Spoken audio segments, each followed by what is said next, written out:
Hello everyone, welcome back to another video of Genshin Impact. And in the last video, when we finally got something useful info and found a person who seems to knows about Dendro Archon, suddenly some suspicious looking unknown man came searching for Dunyazad.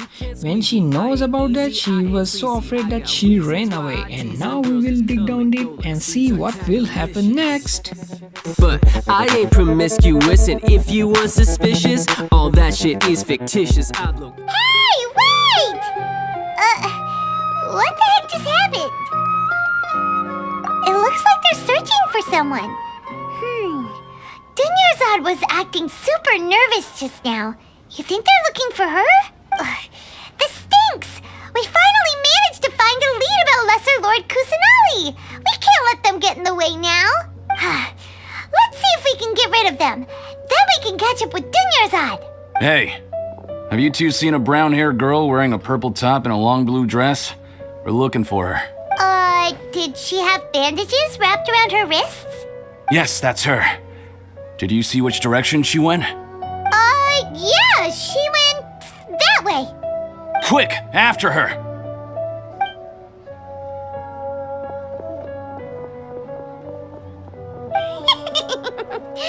That should keep him busy for a while. Let's hurry and find Dunyarzad. There you are, Dunyarzad.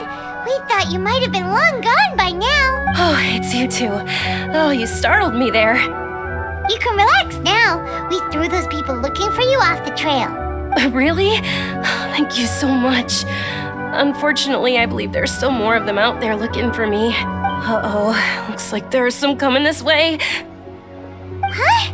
More of them? Then what are we standing here for? Run! No, wait, my body isn't in the best shape. It's difficult for me to run.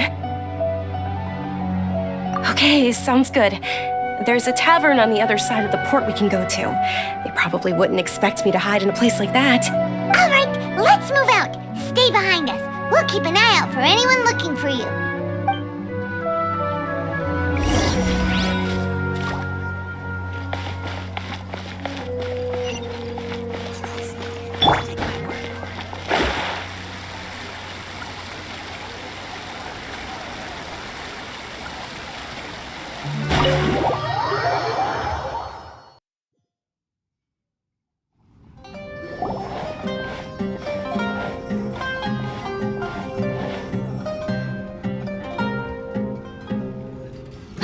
We made it. Oh, they shouldn't be able to find us now. Wait, stand down, Dia.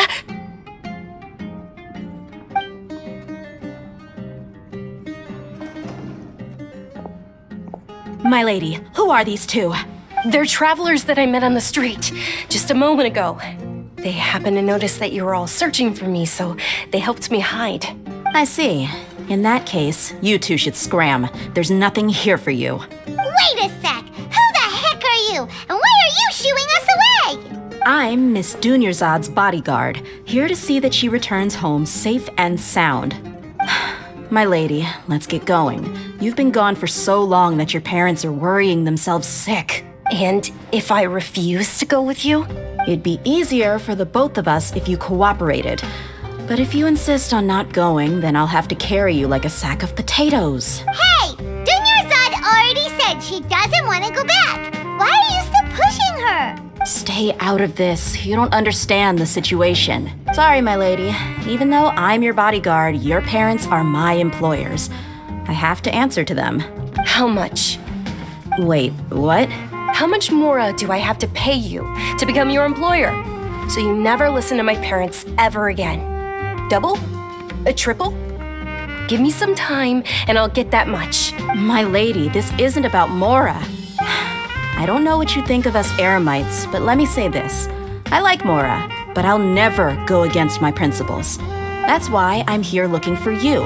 Sure, it's an order from my employer, but my conscience was also telling me it's the right thing to do. And knowing your health, carelessly running around like this is gonna hurt ya. For the sake of those who love you, don't be stubborn. No, you're wrong. I'm aware of my limits and I know what I'm doing. Honestly, the only people being stubborn right now are my parents, and they know perfectly well that it makes no difference if I'm at home or not. They still won't accept reality. And every time I bring this up, they just change the subject. Dia, you've been living with us a long time already. This should be old news to you. Dia, I know it hasn't been easy for Mother and Father, and I'm grateful for everything they've done for me. But there's someone else in this world I'm also grateful to, because she saved me. The love I have for her is the same I have for my parents. This is my life and my last chance. So I want to do something meaningful. My lady, are you sure what you're doing now is meaningful? Yes, I'm sure. At least, it is to me. Fine, I won't ask you to return home anymore. But let me make something very clear. I'm only doing this because I respect your determination, not because I agree with you. Thank you, Dia. Sorry for being so rude just now. My nerves were acting up. And I even brought up your payment in such an offensive way. Don't worry about it, my lady. I did say that I like Mora. Besides, that's our next topic of conversation. Today's little excursion caused such a ruckus that every single bodyguard at the estate was deployed. It wouldn't be easy to hide things from your old man. Since this definitely won't be your last escapade, here's a little tip.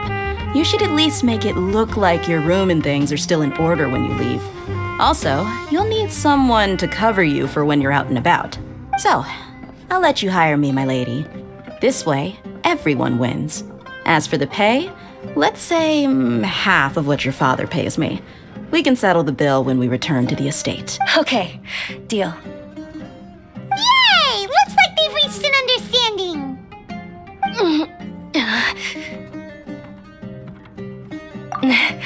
I'm fine, really.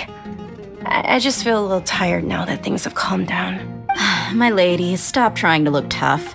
We're already in a tavern, so let's rest up and grab some grub. I'm sorry for worrying you two. If you don't mind, I'd like for you to join us. Sure! After you rest up, we want to hear more about Lesser Lord Kusanali.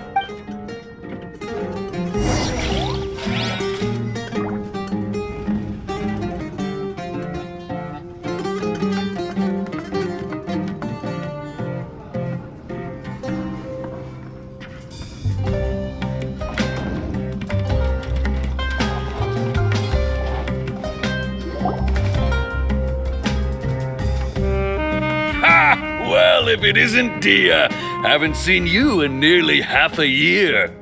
Word on the street is that you're a bodyguard for the Homayani family now. Ha! Don't you find that kind of work boring? Nah, you get used to it. How about a menu over here? You got it, huh? Isn't this little Miss Homayani herself? We don't get to serve personages like you very often. We'll be sure to prepare our very best. Thank you, sir, but there's no need. I don't have a lot of Mora on me, and I really ought to save as much as I can.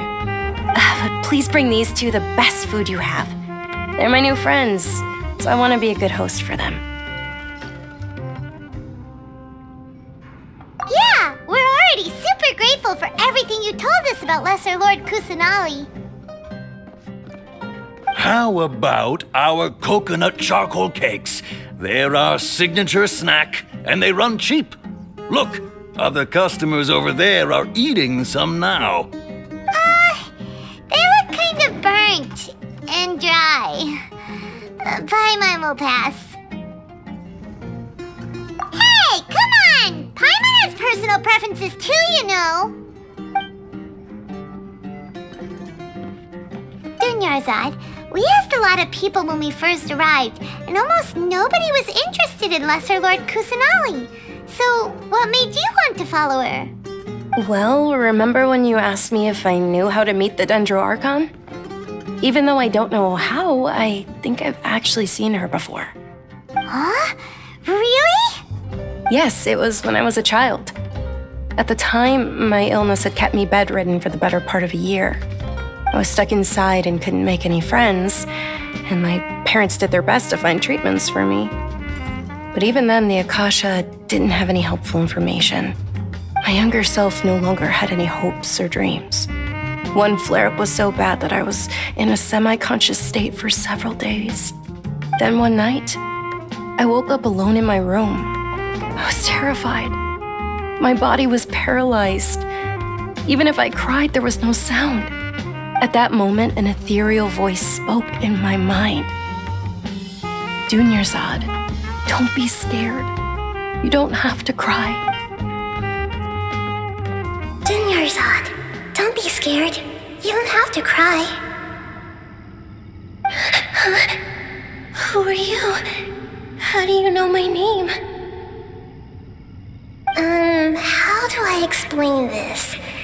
You might not be able to understand, but actually, I know everything about you. Really? Of course. I know that you're scared of thunder, that you hate taking medicine every morning, and that you love counting the petals on your mom's skirt. Wow, you really do know everything. Dunyarzad, is there anything you want? Want? Not really. I can't go anywhere or do anything. Huh? But aren't you a child? All children have wishes. Tell me what you want, and maybe I can make it happen. But can you make my illness go away? Oh. I'm sorry, but I'm not powerful enough to do that right now. Then, can you be my friend? After that, the voice said, "Okay, I'll be your friend."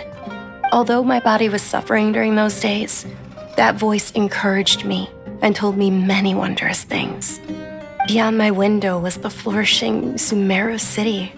Beyond the city was a lush rainforest. And beyond that was the wall of Samiel, deserts, and all of Tevat. Once I finally made it through that bout of illness, I couldn't hear that voice anymore. I told my mother about it, but she said that I must have been dreaming. But I know that that voice wasn't a figment of my imagination. Before that, I had never heard of Tevat. Yes, for sure. If it weren't for that voice, I would have never grown curious about the outside world, nor would I have learned how to read and enjoy so many books. That voice sparked a desire for wisdom. It had to have been the Dendro Archon. I've been hoping for a chance to repay her kindness. In fact, I was running around today to help prepare the Sub-Zerus festival for her. What's the Sub-Zerus festival? It's Lesser Lord Kusanali's birthday, which was the day that she was found by the sages. It's actually an old holiday that originally celebrated Greater Lord Rukkhadevata's birthday. When she passed away, the holiday eventually became a celebration of the Lesser Lord's birthday. I heard everyone was overjoyed when they welcomed her back to Sumeru. In those days, the festival was a huge deal. But because of the academia's influence, people have gradually lost interest in the festival. The academia actively participates in Sumeru's many holidays dedicated to Greater Lord Rukkhadevata. But when it comes to the Sub-Zerus festival, forget any funding. They practically act like it doesn't exist. Maybe they see Lesser Lord Kusanali's birth as confirmation of Greater Lord Rukkhadevata's death, so they're reluctant to celebrate it. Aw, but that's awful. It is. It's absolutely terrible. Sure, the Greater Lord founded Sumeru, but hasn't Lesser Lord Kusanali been the one quietly protecting us for the past few hundred years? Just remember that we're still out in public. Don't get too carried away now. I know that people over by the Grand Bazaar still hold the Sub-Zerus festival to this day, but I hadn't met any of them before, so I was never able to contribute. But recently, I made a friend there who also follows Lesser Lord Kusanali. I gave her my savings because I want her to throw a wonderful festival this year. That's the least I could do for Lesser Lord Kusanali. Hold on, my lady. Does this friend happen to be Nilu, the one who sends flowers to the estate? Yes, that's her. I saw her leaving the other day with a nervous look on her face. It seemed like she was hiding something in her arms. Did you give her something? Yes. Initially, I didn't have much Mora prepared, so I had Nilu sell one of my skirts.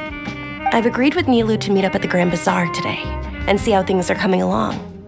Dia, would you accompany me? Sure. That's quite the trip, though. I'll carry you. No, that would be too much, even for you. You might as well just accept the lift. If I let you walk, who knows how long it'll take us? And if anything happens to you, then I'd really never hear the end of it from your father. But of course, Nilu will be thrilled to hear there are more people interested in Lesser Lord Kusanali. And that's it for today's episode of Genshin Impact. Thank you so much for watching, and I will see you in the next video. Till then, Allah Hafiz, take care, bye bye.